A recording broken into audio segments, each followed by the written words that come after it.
In the year 2001, Sid Meier released Civilization III. The graphics were suspect, the civs were plentiful, and the base was slapped. We're playing on Deity, it's the difficulty level that you love to see. And we're playing as Portugal. I did a poll in my Discord and this nation got more. Chuggle.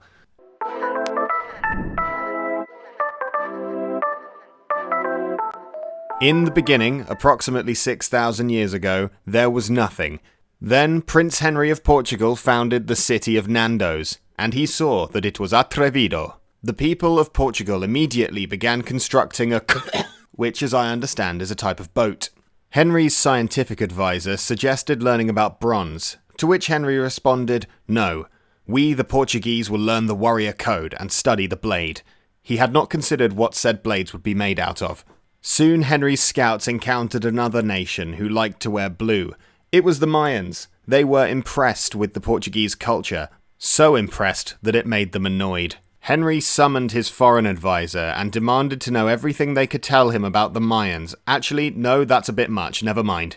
The was finished, so Henry sent it out to explore the sea, where it was lost to the waves, never to be seen again. Henry redirected his attentions on creating a settler, which went down very well. The Portuguese were announced to be the 4th happiest nation on Earth. This happiness may have been slightly premature. It was soon discovered that Nandos was too small to make any settlers. Montezuma of the Aztecs swung by to introduce himself and offered a far more reasonable trade, bronze working in exchange for the alphabet. If you've ever heard anyone talk about the Treaty of Lisbon, this is what it is. The time the Aztecs gave Portugal some swords. It was also around this time that Portugal finished discovering the warrior code. Unfortunately, since they hadn't learned how to write anything down yet, the details of said code have been lost to the ages. It was at this time that things became a bit hostile. The Aztecs demanded that the Portuguese stop tramping all over their land. The Mayans, on the other hand, only wanted all of Portugal's money in exchange for the knowledge for how to bury the dead. This exchange is widely considered to be the most metal thing to ever happen in international diplomacy.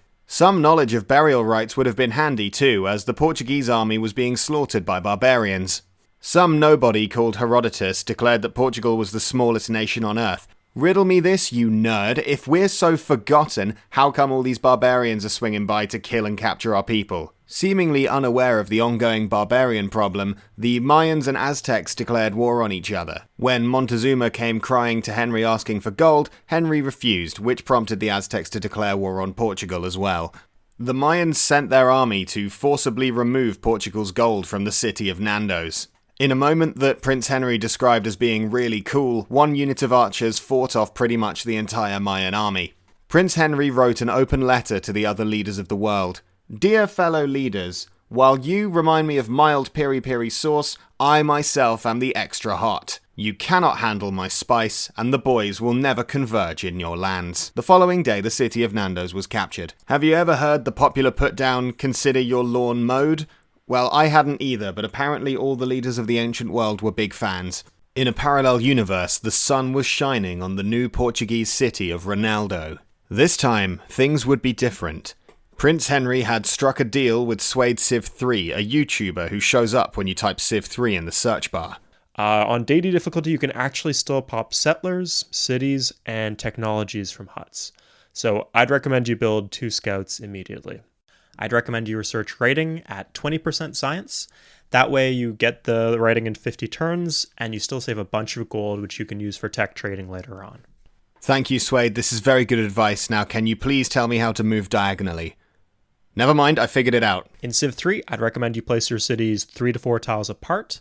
It's a good idea to place next to fresh water if you can, so next to rivers or lakes, near bonus food, but not on top of bonus food. So anything you can eat, if there's like a cow or a banana or something, put your city next to that. Alright, 2 cities down. That's already a better job than last time. If by some miracle you have a tech that the enemies don't have, then you're going to want to trade that as soon as possible. Trade gold if you have to, but trade the tech away and just get whatever you can. Things were going so well for Prince Henry that the Aztecs settled right next to Portugal as a sign of respect. Soon Prince Henry met the Inca, who were pleased to see him. He also met the Scandinavians, who had a very one-sided approach to trade.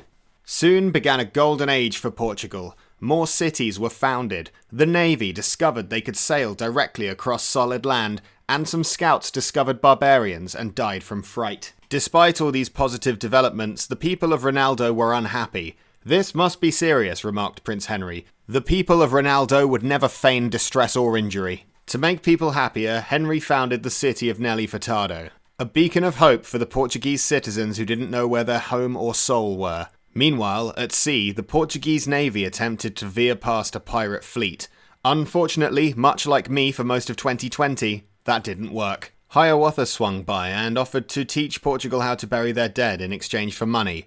"Not a bad deal," said Prince Henry. "These days, if you say you're Portuguese, they'll kill you and leave you to rot in the sun." The Mayans offered to teach the Portuguese people about mysticism in exchange for all the money in Portugal. "That'll make it nice and easy to be accepted into the kingdom of heaven," thought Henry. "I accept." Someone called Saint Augustine, who had never been to Portugal, left a 1-star review. Sadly, this gave Montezuma the courage to simply ask Portugal for money in exchange for nothing.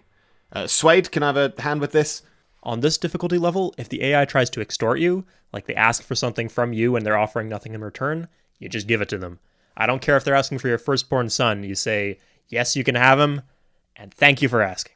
Cool, I'll get somebody to write that down. You got writing? Honestly, man, I'm surprised you made it this far. So what you want to do is you want to set your happiness slider and your text slider to 0%. You call up the other civs and you pray that they don't have writing. But if they do, then what you do is you buy a tech using gold per turn and gold that you've saved up. You have been saving your gold, right?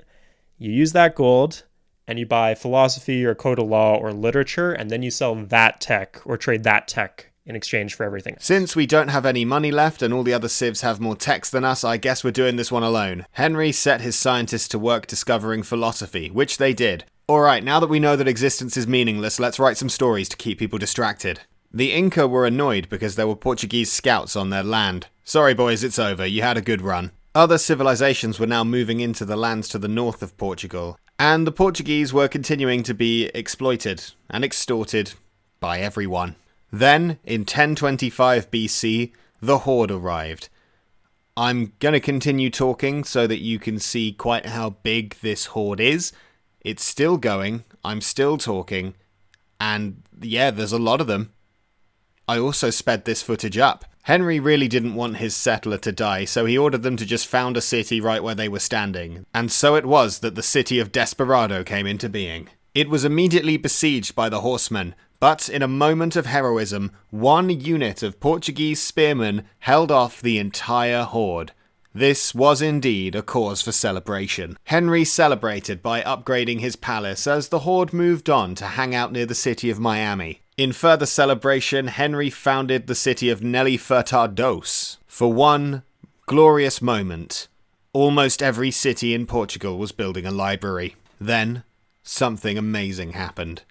For the first time in this channel's history, a civilization that was not controlled by me was destroyed. Don't you think it's time that you repaid the American people with a small gift? Cool hat, Lincoln. Yeah, sure. No problem. Fine. It seemed that everybody was getting new hats. But Henry didn't care about headgear. He cared about founding a republic, like in Star Wars. The business of America is business, Henry. Let's do business together and make everybody rich. Okay, yeah, cool. Can we buy the wheel off you? No. Doesn't matter. Machiavelli has just announced us to be the second wealthiest nation in the world. This is truly a day of firsts for this channel. Sure, the city of Piri Piri has been revolting for hundreds of years. And yes, we are being extorted by pretty much everyone. But we just outlived another civ. Bye, America. Should have sold us some wheels. Consider your lawn mowed. Henry's foreign advisor swung by to ask if this face would be good for the thumbnail, and he also said that the Incas and the Aztecs were at war or something. And the Scandinavians were at war with the Incas. It was like Game of Thrones. Complicated and probably not as good as I first thought. The war between the Aztec and the Inca raged on, and it became clear that the Inca had discovered guns. Little bit unfair. Then the Incas declared war on Portugal.